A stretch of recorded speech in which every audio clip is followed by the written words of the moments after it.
Hello, everybody, and welcome to A Balanced Life with Dr. Jacquie here at Black Star Network, where today on our show, we're going to be discussing part 2 of what it means to be bold and balancing. I know it's not easy, but we're going to give it a try. Today on our show, we're going to be discussing with our amazing guests those things that often keep us off balance as it relates to how do you decide when it's time to let things go? What does your circle look like? How are you moving your life forward for betterment, even in the midst of all the things that you've been facing? We're going to be joined today by Dr. Tierney, our life and level up coach. Also, Katrina Smith, our professional coach and education specialist. And then none other than being Charlotte Avery, our family life strategist. Hey, ladies. Hello, hello, hello. You know, last week we had such a stimulating conversation. I'm like, you know what? Let's do it again. Part 2. I mean, when we were talking last week, and for those of you who were watching, thank you for sending out your messages and your comments. I know we hit some heavy things talking about mean girls and how to move forward in life, what it means to have this blended balance and setting boundaries and barriers, and what is actually the difference. So today I just want to kind of jump right in. You know, Dr. Tierney, I'm coming to you because you hit the people in the mouth last week with this whole notion of what it looks like to have boundaries and barriers. And what is the difference between those things? And can you talk to us a little bit about why we need them? Dr. Tierney? Absolutely. So what I teach my clients is that there is a difference between boundaries and barriers. And a lot of times we'll say that we are setting boundaries, but what we're actually doing is erecting barriers. Now, what I say is that it's a boundary when it focuses on you. When you are focusing on what you need, what you're going after, your goals, that's a boundary. A barrier is when we focus on them. Think like the Heisman stiff arm. And actually, if you've ever looked at the Heisman Trophy, you'll notice that the gentleman's arm is out and his head is turned towards what he's trying to block. He's not facing forward of where he's going, what he's trying to accomplish, the touchdown he's trying to make. He's focusing on that person. And it's for that reason why I tell my clients that we should have boundaries instead of barriers, because barriers will take our focus off of what we need to be doing and put it on trying to control them. And when you have your boundaries, your effective boundaries, sugar, you won't even see them. It won't even matter what they're doing. I don't have to go out of my way to erect a barrier for them because they could be doing whatever they're doing and I don't even see it. It does not impact me. It does not stop me from going after what I want to. And this is literally, I'm talking emotionally, I'm talking physically. You can have a boundary that says, you know, certain people, energies, whatever cannot come into your home, you know. So when we are focused in on our boundaries, we make sure that we're paying attention to us and not to them and the thing that we're trying to keep out. Instead, we're focusing on where we're going. That's very interesting because oftentimes, ladies, we keep our focus on other people, and you'll hear individuals say they and them. And I'm like, who is they and who is them? And how are they keeping you from being able to move yourself forward? Charlotte Avery, in a word, you know, you've always talked about what it means to make certain that your life is blended, that you use barriers, boundaries to get to this place of balance for yourself. What does that look like for you in this season of our lives? That's a really good question. So in this season of my life, you know, so first of all, let me just say, you know, blending for me is about priorities. It's not about giving equal weight to anything, because that's really what balance is. In this season of my life, you know, I'm giving more energy and more priority to one of my daughters who's getting ready to go to college. Of course, always to family and to business and things of that nature. But in this season of my life, it's also really prioritizing myself in the season of my life, knowing that my children's lives and seasons are changing, just like my life is and the seasons of my life are changing right now along with them. So it's also still, you know, discovering me and where I'm going and my priorities for myself now that they're growing up, because my priorities looked different when they were younger. Now I'm getting ready to have 3 in college and 3 in middle school. I mean, 3 in high school and 1 in middle school. And so my ability to be able to do some things that empower me, empower my clients, I have a little bit more wiggle room because I'm not potty training. I'm not doing a lot of other things. And so for me, that looks like prioritizing myself. It looks like prioritizing the things that bring me joy. It looks like putting more weight into even traveling and getting out and doing more things that I'm able to do that really fill my cup. I like that, Charlotte. I want to stay there for just a second because you said for you, balance is giving things equal weight. And I know oftentimes people figure out, am I teetering in this direction? Am I teetering, in another direction? While at the same time, there's this mental process that goes into how do I prioritize and what does that look like for me? Do you often find that sometimes there is this heaviness in weighing your priorities so you know what to give attention? For those people who are watching who oftentimes don't know what to pick up, it can be challenging. Mm-hmm. I think early on in my motherhood journey and doing all the things that I was doing, it seemed to be difficult because, I wanted to be super mom. I wanted to, whatever that perfect stay at home, work at home mom life looked like, I was really trying to meet somebody else's expectations. And so what I found out is when I decided to stop meeting other people's expectations and really doing what was best for me and my family, it made it so much better. It made it better for me and my attitude and my behavior and in the environment of my home. And also too, I stopped going rogue and I started communicating what was going on with me, even to the people who are in my household. So I think once I really started, really communicating and not looking at other people and what other people were doing and how it was working out for them, it made it so much easier for me. I love your phrase that you said, going road. I'm going to ask Katrina about that because professionally, sometimes our business mind and who we are just kind of steps in and takes charge. And like Charlotte said, sometimes going rogue is a directionality to take. But then there are other times it's like, did I just leave all these people in my household behind? So miscommunication happens, misunderstandings happen, and then everything again is off kilter when you thought you were doing a good thing. But oftentimes it looks like maybe you were hindering the progress and growth of your family. Talk to us about that, Katrina, with how do people professionally really discover how not only to balance, but to blend, to set borders, boundaries, and barriers so that everyone can flourish? So I was thinking, as Charlotte was thinking, ooh, I could check some boxes on everything she said. So when we talk about going rogue, and blending, do you have a plan? Like, how many of us have really sat down and made a plan about what we're going to do in our life, whether it be with our family, with our business, our job? Do you really have a strong plan, or are you just winging it? Are we winging it every day? Or do you take time to sit down and say, you know what? This is what I want to do. This is how I'm going to do it. These are the steps I need to take to get there. Or do we just go and fly by the seat of our pants and hope that they don't catch on fire every day? I think, sometimes we go through life and we're thinking about, on our jobs. We walk in, especially if you're an educator, every day is a different challenge, right? Every day there's something new that comes up. And you can't prepare for everything. But what you can do is prepare how you handle it. Whether you take a moment to take a deep breath, I tell people make a O.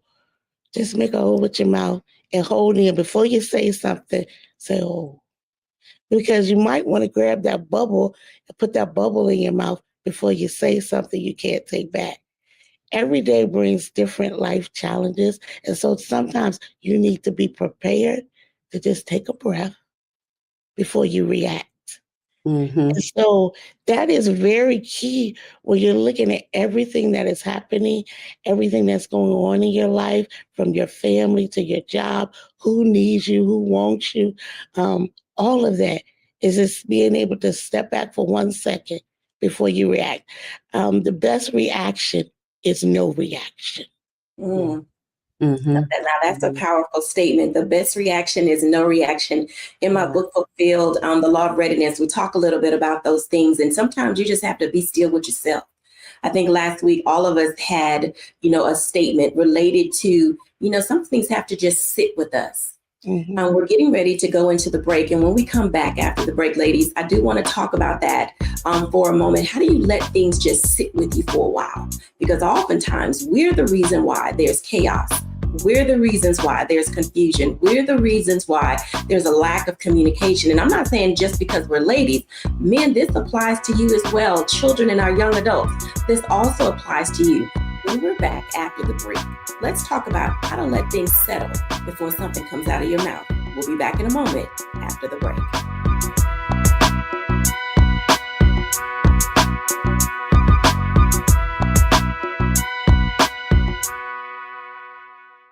We begin tonight with the people who are really running the country right now. Now, Trump is often wrong and misleading about a lot of things, but especially about history. Donald Trump falling in line with President Elon Musk. In the wake of the unsettling news that MSNBC has canceled Joy Ann Reid's primetime show, The Readout, Roland Martin and the Black Star Network would like to extend an invitation to all of the fans of Joy Ann Reid's MSNBC show to join us every night to watch Roland Martin Unfiltered, streaming on the Black Star Network for news, discussion of the issues that matter to you, and the latest updates on the twice impeached, criminally convicted felon-in-chief Donald Trump and his unprecedented assault on democracy, as well as co-president Elon Musk's takeover of the federal government. The Black Star Network stands with Joy Ann Reid and all folks who understand the power of Black voices in media. We must come together and never forget that information is power. Be sure to watch Roland Martin Unfiltered weeknights, 6 p.m. Eastern at youtube.com/Roland S. Martin or download the Black Star Network app.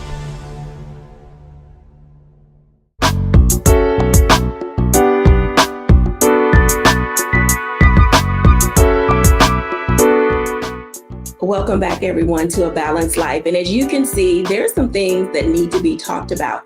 Airing things out in such a way where we're able to not only just move our lives forward, but also how does it look for us to help other people move toward betterment? I mean, honestly, we want the best for our children. We want the best for ourselves. And in this climate in which we're living in, it's sometimes hard to find an access point to be able to balance. Dr. Tierney, let's talk about that for a moment, because we've talked about going rogue. We've talked about winging it. We've talked about flying by the seat of our pants, which some of us may be hanging on by a thread. But at the end of the day, what does it really look like for us, not only to take ownership of those things that we need to do, but how do we help others around us discover how to take ownership of the things they're responsible for? Yeah.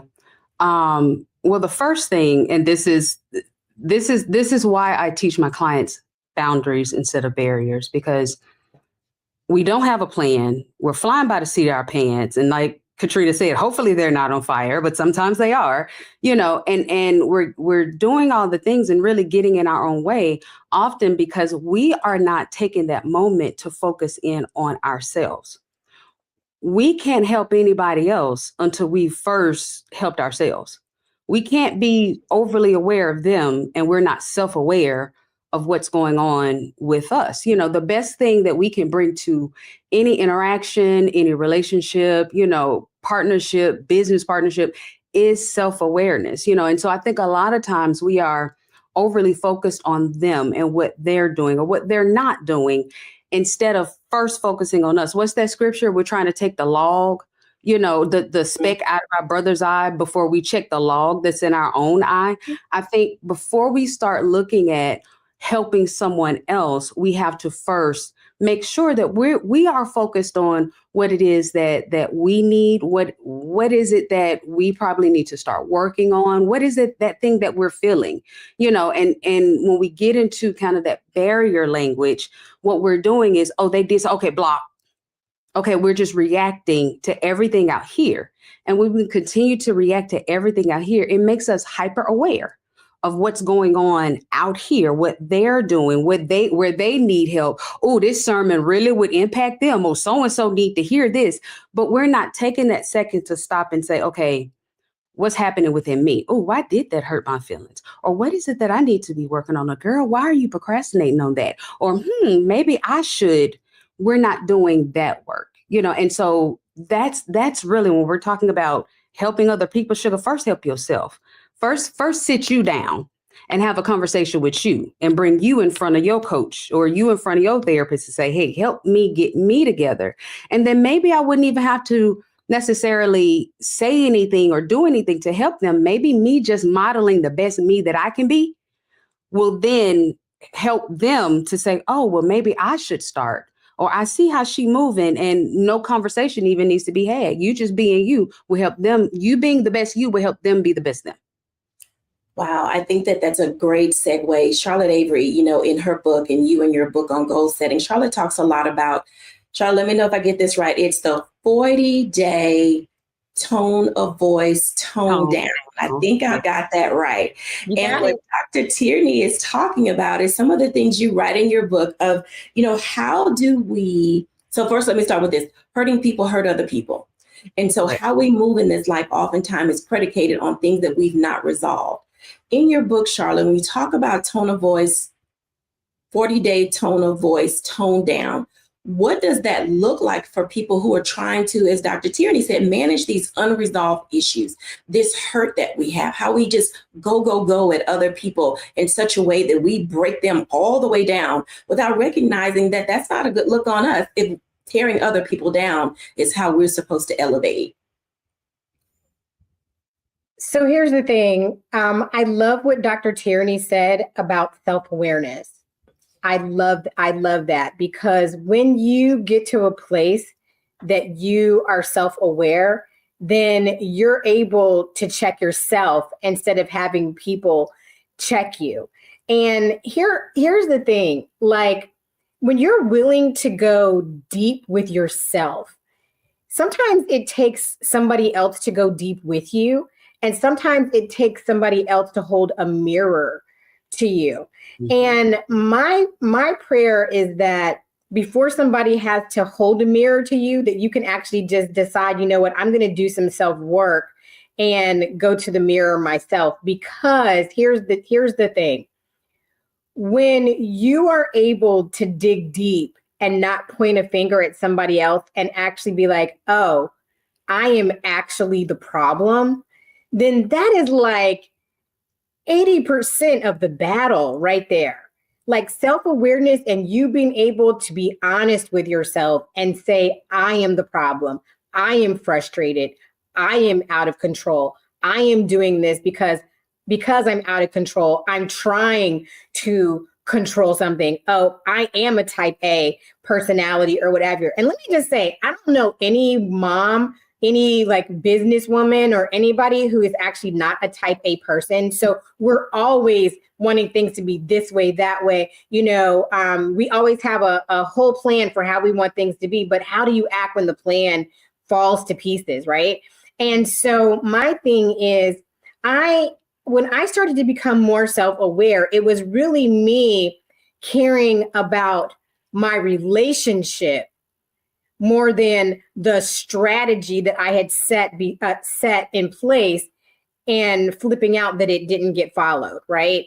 And so when you are self-aware, you are able to bring yourself in, take a deep breath and be like, okay, what is it that's in me? What is it that's in me that's making me insecure? What is it that's in me that makes me feel like I'm not measuring up? What is it in me? What is driving me to be in this place that is making everybody else miserable? Because at the end of the day, I don't know if it was anybody else's story, but I was making everybody else miserable because I was miserable and I was not satisfied with me.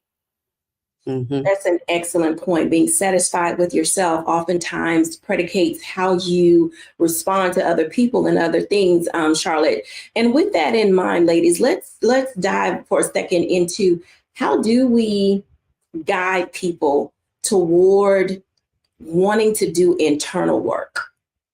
It's not pretty or pleasant but to move life forward, it must be done. Give a few tips on what that looks like. Yeah, that's a tough one. That I'm gonna tell you, that's a tough one. And I say that because it's like that old adage, you can't lead you can lead a horse to water, but you can't make them drink.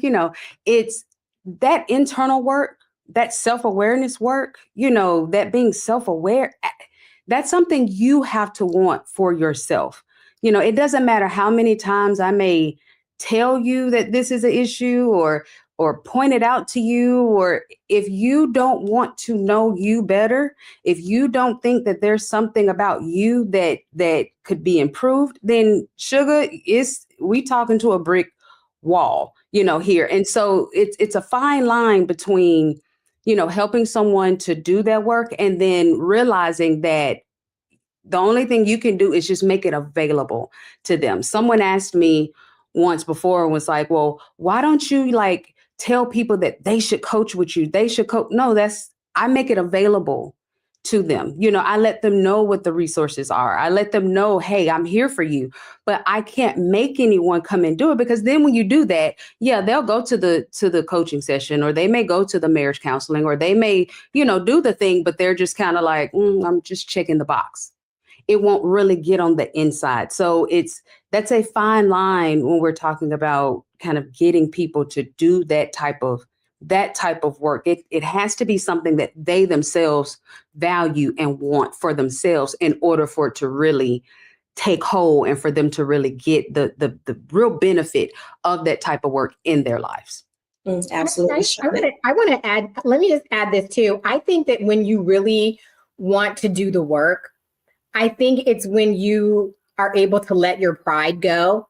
Yes. And be able to ask somebody, hey, I'm trying to be more self-aware. Yes. How am I hurting and harming you? Tell me about me. Tell me what I'm doing that's hurting or harming you so that I can be more self-aware. And that takes a level of vulnerability. Yes. Be vulnerable first with yourself to then be vulnerable and transparent and authentic with someone else. A lot of times we live in this society where everything is just fake it till you make it. Everything, it just looks good on Instagram, but the truth of it, the gooey center of it, if we're not willing to just expose that with the right people, sugar, not with everybody, with the right people, in the right places and in a safe environment, then it's hard to do exactly what you're saying, Charlotte, because that takes a level of vulnerability that most people, that brings on a level of fear and discomfort that we don't want to touch that thing. Absolutely. It's one of those things when we talk about how do we deal with other people? How do we deal with ourselves? When we come back after the break, we want to dive in a little bit deeper, because I want Katrina to weigh in on what it looks like when dealing with confrontation.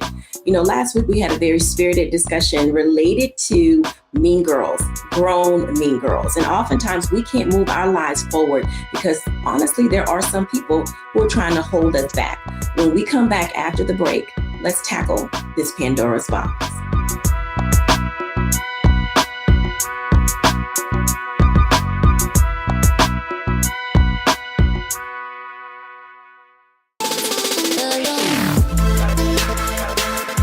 Hey y'all, welcome to The Other Side of Change, only on the Black Star Network and hosted by myself, Bria Baker, and my good sis, Jamira Burley. We are just two millennial women tackling everything at the intersection of politics, gender, and pop culture. And we don't just settle for commentary. This is about solution-driven dialogue to get us to the world as it could be and not just as it is. Watch us on the Black Star Network, so tune in to The Other Side of Change.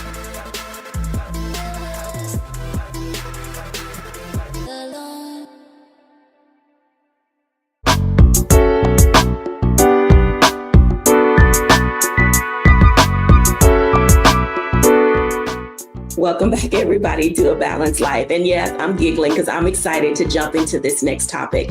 I know that a lot of people do not like to deal with conflict, resolution. They don't understand what mediation looks like. But we as adults cannot continue to go through life allowing certain behaviors around us to exist. And this also plays a part in how we raise our children. How do we set standards? And as Dr. Tierney talked about, how do we help our children discover what the difference is between a bounder and a barrier? And they need to learn that at a young age. Katrina Smith, come on in and talk to us, if you will, about this notion of when is the right place and time to deal with emotions that keep us from moving life forward. There are people who in our families, there are people in our circles, there are people in our churches, people in our cubicle next to us. Now that people have gone back into the office. And honestly, the pandemic taught us that we could do without a lot of that stuff, and people began to heal. Well, now people are back in the building and back in these spaces, and they're traumatized and triggered all over again. Ooh, you said a mouthful right there. So dealing with your emotions. I want to piggyback on something Dr. Tierney said. We talked a little bit about self-awareness. And so to deal with your emotions, you have to first deal with you. You have to be self-aware of what your triggers are. And then you have to make a plan on how to handle it. When we think about that, that involves self-reflection. How many people spend 10 minutes a day being reflective? You need to take that time every day to be reflective. We're leading up to, dealing with conflict and these mean girls and going back into the office. They're mean girls at the office. And if you were self-reflective, you need to make sure that you're not one of the mean girls that's at that office. You need to reflect on what role you play and how you present yourself to other people. There's a way that some of us would say we deal with it like, oh, no, she's not going to talk to me like that. Oh, wait a minute, sugar. But there's also another way we can handle that. We can remove ourselves from those situations. When people approach us, we can say, you know what? I don't get down like that. I'm not for that. I'm not going to partake of that conversation. You can walk away. One of the things we tell our children when they're young, if someone's not being nice to you, take your toys and go home. Well, take yourself and go home. It's okay to do that. It's okay to remove yourself from awkward situations, from situations where you feel bullied, where the mean girls are attacking you. It's okay to be okay with yourself. First, you have to be okay with yourself. And if you're not comfortable with yourself, then you fall prey to those that would do those things. I just think that as we start to go back into the office, as we are preparing our children for what's next, we have to take those reflective moments and sit with ourselves and reflect on what we do and how we interact with others.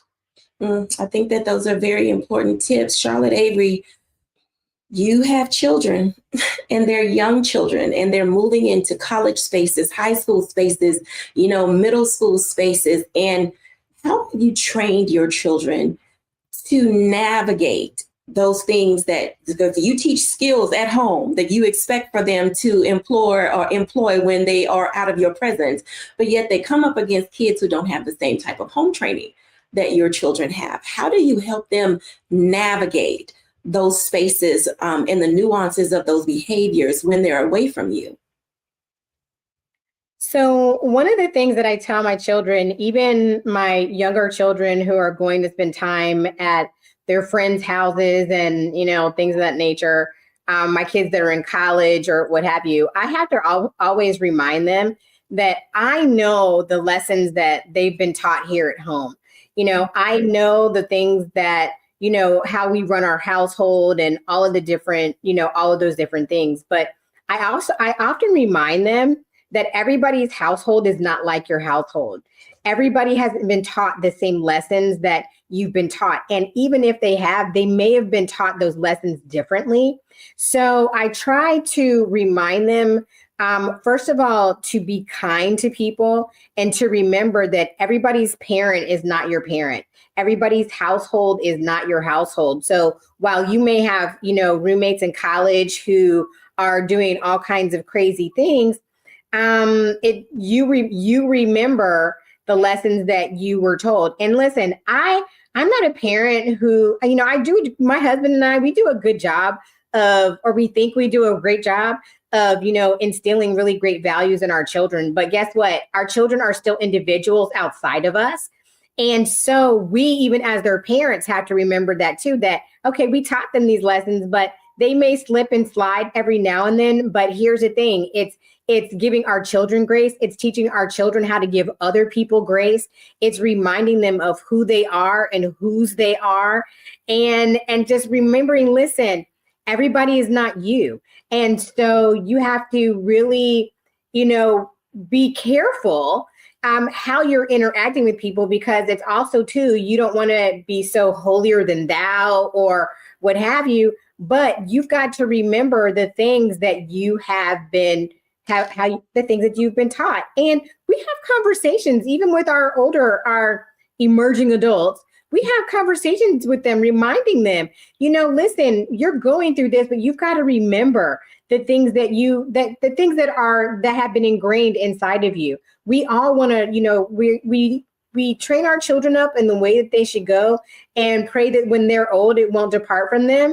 But at the same time, it's teaching them to not so much be tolerant of the things that other people other things that people do that might be out of pocket, but it's also giving them grace to be exactly who they are. I don't want to move away from this too fast, because I need to pivot just a second on how do we prepare children and adults as well as young adults to, oh Lord, I want to say this right, speak up for themselves when they see that gaslighting is happening. Because oftentimes that goes back to not wanting to deal with conflict. Where does that confidence come from? And how do we give it to people to have power in their voice, to speak up for themselves? Ladies? Oh, I have a grandson. So you say how early? My grandson is in second grade. And Mimi has already started working with him on how to speak up for himself. Because we send our children out into the world and they're going to run into all, like Charlotte Avery said, they encounter people who have different upbringing than what we teach at home.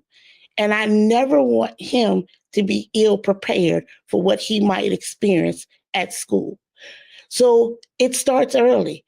We start early about teaching them, how do you engage with people? What do you do when you don't want to be around someone that makes you feel uncomfortable? I think it's never too early. My middle grandchild is 2 years old.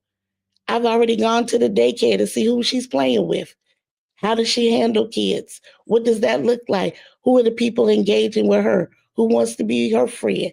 So I don't think it's ever too early to start the conversation about how you must conduct yourself and what that looks like.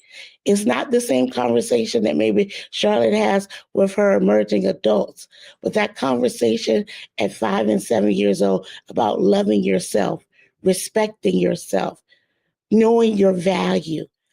Those are all important conversations, even at an early age. Charlotte? I love what Katrina just said. I'm not even going to say I think. I know for sure that when we teach our children to have positive self-talk at a very young age, and when we model it for them, it is so impactful and very powerful for them. And not only that, but we also teach them by how we show up in the world as their parents. Dr. Jacquie, you're very aware that I will go to school in a minute, but when I go to school, there's a different me that shows up. Like, I'm not the same me that goes to school to drop off lunch when I'm going to school to advocate for my children. And there have been times when my children were in elementary school, middle school, and high school, when I had to go to school and deal with a teacher or an administrator about something pertaining to my children. But when I came, the same person that my children saw when they left home was not the same person that they saw show up at school. They saw me with you would like to say suited and booted. They saw me with hair done, makeup done, heels, briefcase, being able to sit at a table, talking eloquently. And even though I may have been mad and ferocious about something, but still being able to be calm, cool, and collected so that, I was being very clear and concise about what I was saying and intentional about my words. So even as my children have gotten older, even my kids in high school, like some of them, because they have seen how I have conducted myself and what I have modeled for them, they are the ones now who are writing emails to their teachers and administrators and saying, putting things in there that are so that they can actually really speak for themselves before I ever have to get to school, because I have modeled it for them. And so they know that if all else fails, if what they have been taught that they've put into action doesn't come to fruition, then they know it's time for me to come to school. So I think how we teach them when they're younger, what we model before them, it matters. I can concur with all of that. Everybody, when we come back after the break, I'm going to jump in with Dr. Tierney. You've heard a lot about what is happening and what can happen, but it requires you to be able to level up in your personhood. When we're back after the break, we're going to chat with Dr. Tierney on how to level up.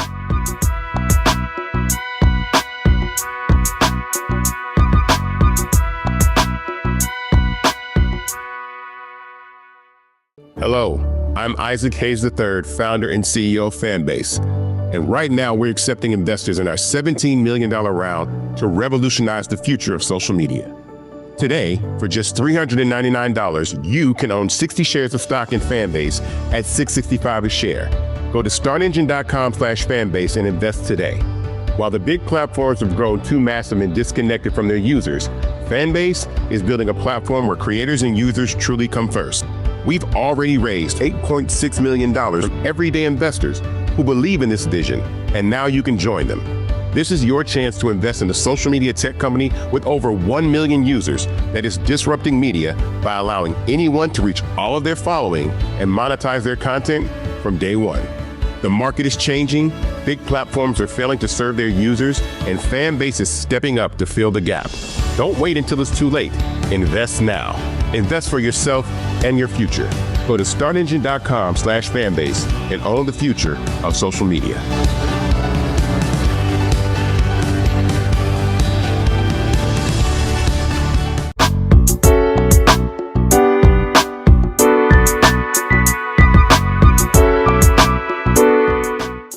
Welcome back, everyone, to A Balanced Life. And as you can tell, we are here to bring it. We're not going to leave you without tips and tools for your balanced living toolkit. And Dr. Tierney is going to jump right on in and talk to us about how to level up, because some of you have been listening to what we've been talking. You've been like, I don't have that skill set. I don't know what to do. Who's going to help me get there? Oh, I would love to go to that school suited and booted and not in my pajamas and slippers. So how do we level up who we are so that we bring our best self to every space that we're in? Dr. Tierney. I'm going to give you the answer that I pretty much give for any question along this line. Get a coach. Get a coach, and I say that, it jokingly, but in all due seriousness, because a lot of times we're trying to modify something that we can't see. Okay, so Sugar, right now, if you were to look at yourself, right, you can see your hands, your arms, you can see your chest, your abdomen, but you can't see your neck.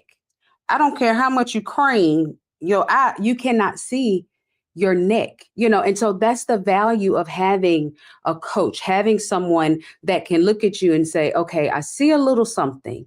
When you said this, it kind of connects to, it sounds like, are you struggling with, okay, wait a minute, it might be your vision might be a little blurry because I'm hearing a little, or I'm seeing a little, here's a pattern here. When we have a coach, someone that is dedicated to helping us, someone that is not our friend, not our family, so they can take an objective view, then they are able to truly help you clarify your goals. They are able to help you see the patterns and the habits that are getting in the way of you actually achieving your goals. And they can hold you accountable to what you said you wanted to do. And so trying to do this by ourselves, trying to do this in a silo, we're already setting ourselves up for failure just in that. We were not created to do life alone. You can see that all throughout the Bible. We are meant to be in community with someone else. So if we're talking about wanting to level up, first defining what that even means for you, because their level up might not be your level up, and that level that they on might crush you, sugar. So you got to define, what does level up mean for you? What are your goals? And actually working towards that in a way that will help you not just achieve it, but be able to maintain it and sustain it. And so trying to do that by yourself, sugar, you invite somebody into that place. Get you a coach. And it doesn't have to be me. I would love to be your coach. I would love to schedule a free session with you. I would love for us to talk, and so that you can actually achieve what it is that you really want this year for real this time. But even if it's not me, even if I'm not your person, find your person. The coach has a coach. I have a coach. I have a business coach and a personal coach. I have somebody that tells me about me, that looks me eyeball to eyeball and say, ma'am, now you telling the sugars this, ma'am, and hold me accountable, and so there's no shame in it. There's absolutely no shame in it. But that is the secret weapon to all these successful people that you see. That's their secret weapon. They have a coach. Athletes, a coach. Professional speakers, a coach. There's somebody that they have in their corner that is helping them to get out of their own way so that they can actually achieve their goals. So if we're talking about what do you need to do, number one tip, get a coach. That's what you need to do right now. Sugar, get a coach. Make that your 2025 goal. I'm going to get a coach, period. And stop. I like that. Getting a coach is important. But there are going to be some people that say, Dr. Tierney, I hear you. I love your passion. Everything you said made great sense. But I am paralyzed by fear to be transparent. I am paralyzed by fear to be transparent. How can people determine their personal access point to saying, you know what, today I just might bite the bullet and move on and go forward and get somebody to help me. But there is something that's paralyzing them on the inside that they just can't get over. Absolutely. Absolutely. So I'm going to answer this in two ways. Okay. First, let me go straight spiritual, straight to the Bible. This is why the Bible tells us that God did not give us the spirit of fear. Okay. So what that means is that you will feel fear, but that spirit of fear, that is something that is sent to stop you. That is an attack. That there's something that okay, I need to get a coach. I want to accomplish this. So the enemy knows, okay, if I can stop her from doing this, if I can stop him from taking that step, then I can keep him, I can keep her, I can keep them from actually manifesting and stepping in their purpose, that thing that God has for them. So let me keep hitting them with this fear. Let me keep their mind racing. Let me keep their heart pounding. Let me keep them from going in that direction. Because if I can stop them from actually taking that step, then I can stop everything that's supposed to happen in their life. I can stop the generational blessing that's supposed to be released in their life. That is the number one tactic that the enemy uses to get us in our own way. So that's the first thing I want you to understand about that fear that you're feeling. The second thing I want you to understand is that there are times when we just got to do it scared, sugar. I did a whole episode on this whole faith over fear concept. And so we're not, it's when we say that, it's not saying that, oh, if I have faith, then I won't feel fear. Yes, you will. You absolutely will feel that fear. But having that oomph to know that I have to do it, even though I'm afraid, even if I have to crawl, even if I have to take a baby step, even if I have to go look at that lady website 4, 5, 6, 7, 12, 11 times to make sure that she the one, or that I feel comfortable, or whatever that is, we have to sometimes take that baby step anyway, in the face of that fear. This is why I always say, maybe I'm not your coach. Maybe you don't feel comfortable with me. Maybe there's another coach that when you see them, something resonates on the inside that you like, okay, maybe I can lean in to that person. And let me tell you, sugar, when you're talking to a coach or even a therapist, there will be something in you that will let you know if that is your person or is that's not your person. Okay. And I can tell you this, when I'm connecting with someone, I am also listening to see if God sent you to me, or if I need to connect you with somebody else that I feel like you might be, better suited, to talk with. So understand that even if you take the baby step and that's not that thing, trust that thing on the inside of you that's saying, okay, this is my person, or this isn't my person, or this is the direction. And if you're not quite sure, and if you're not quite, this is again, where then you go into your community. Hey, let me talk to my pastor. Hey, let me talk to, my best friend, because I'm thinking this might be it, but let me just bounce that thing off of someone else, but understand, just because you feel that fear, that doesn't mean you get to stop. The number of things that we do scared, that's really that fear, that's the door to your next level. That apprehension, that is really where you need to lean into. I don't do anything. If there's a new opportunity, the first time I recorded on here, sugar, I cried.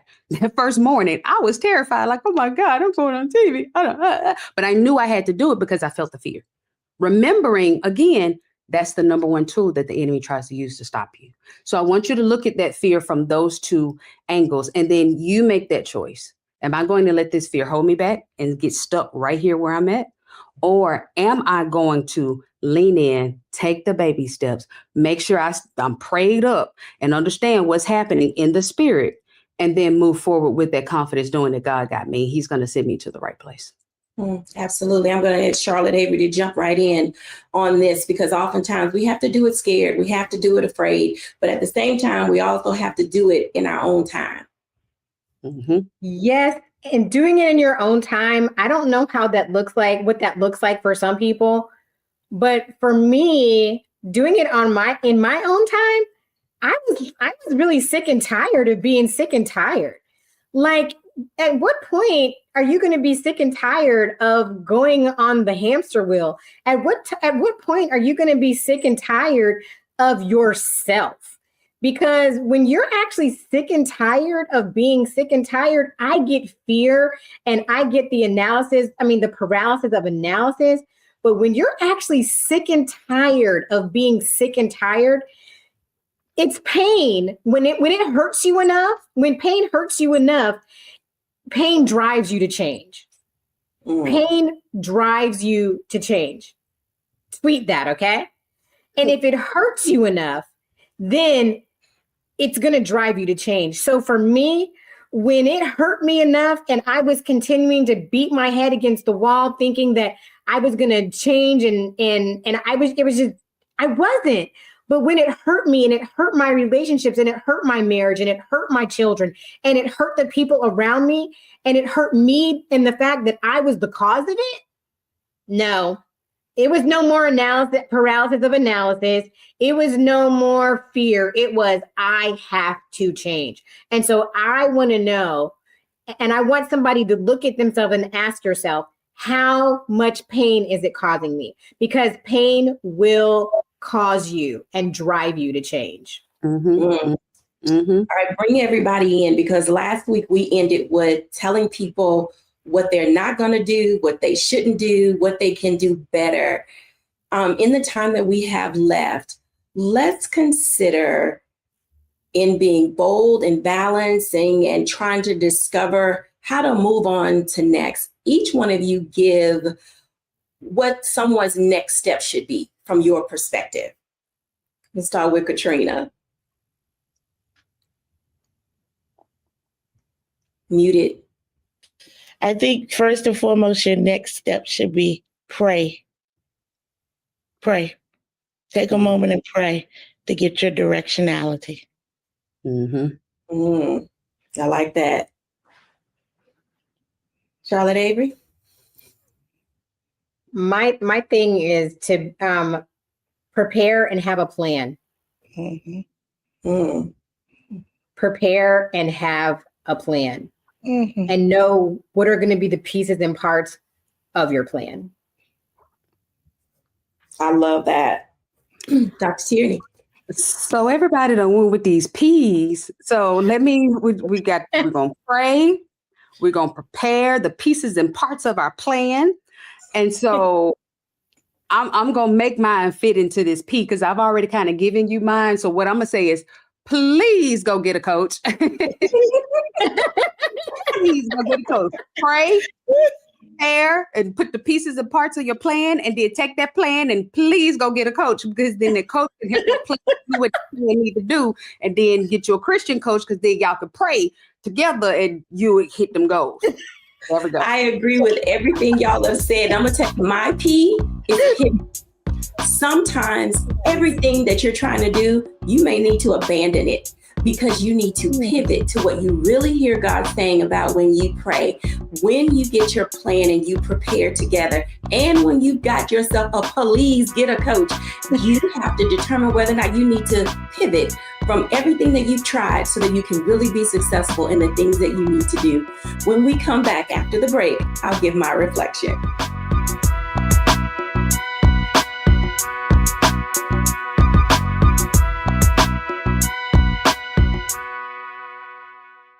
What's up, y'all? Look, Fanbase is more than a platform. It's a movement to empower creators, offering a unique opportunity for everyday people to invest in Black-owned tech, infrastructure, and help shape the future of social media. Investing in technology is essential for creating long-term wealth and influence in the digital age. The Black community must not only consume tech, we must own it. Discover how equity crowdfunding can serve as a powerful tool for funding Black businesses, allowing entrepreneurs to raise capital directly through their community through the Jobs Act.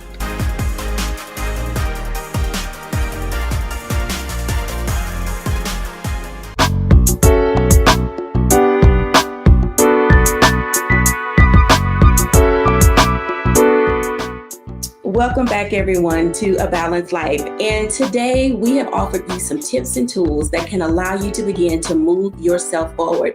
Whether you are the person who is in the hot seat, who's trying to be superwoman and do it all, whether you are the individual who has a plan and you know what is next for you to do, even if you're trying to help your children and the young adults in your life move their lives forward, it all requires you to take a deep introspective look and discover what's your platform to be able to do the things that you need to do so that you can live seamlessly toward balanced living.